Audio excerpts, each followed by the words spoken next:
portraits of Queen Mary and King Frederick of Denmark feature special emerald jewelry. Just 3 months after King Frederick of Denmark and Queen Mary of Denmark were proclaimed king and queen, respectively, the royal couple unveiled their inaugural portraits. This came about after Queen Margrethe abdicated in favor of her eldest son, Frederick, on January 14. The Emerald Rosenborg tiara, which is reserved only for queens, was created by Weop in 1840 to commemorate the silver wedding anniversary of King Christian VII and Queen Caroline Elia of Denmark. It was worn for the first time by Queen Mary. The tiara, along with a choker, earrings, and brooch, was part of the crown jewels. Since it is a treasured emblem of Danish royalty, the tiara is of particular importance. International engagements are off-limits for the Queen to wear the tiara and its accoutrements because they are only permitted to be worn by the monarch while in Denmark. Less than 6 months after her daughter-in-law Mary wore the tiara as the new queen, Queen Ma II wore it again in November 2023 during a state supper honoring King Philippe and Queen Latti of Spain's visit to Denmark.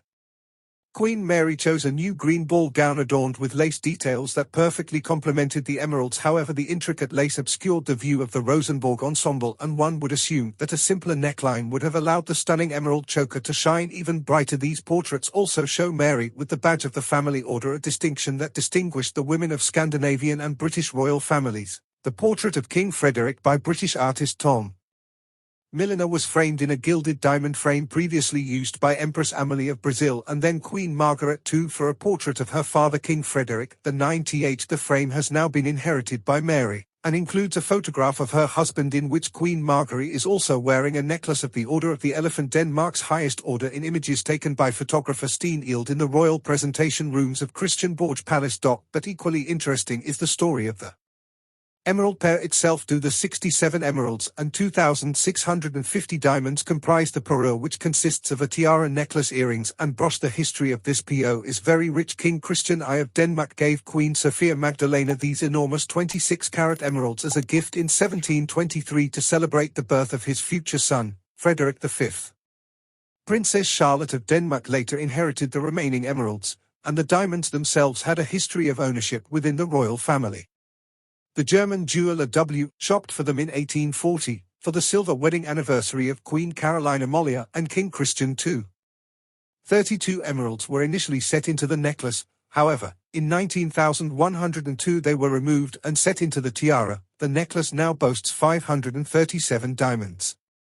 The tiara is adorned with 882 diamonds and 18 emeralds.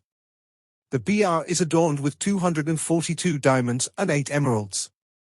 As part of the jewelry collection belonging to the Danish throne, it is also separated into 3 smaller braids and can be worn as a pendant or a necklace. Until 1914, each reigning queen had her own set of royal jewelry, a practice that began with Queen Sophia Magdalena, who bequeathed some of her jewels to her daughter-in-law. In what is a historically significant event for the first official portraits of King Frederick and Queen Mary of Denmark, Queen Alexandrina had them sent to Rosenborg Castle for safekeeping.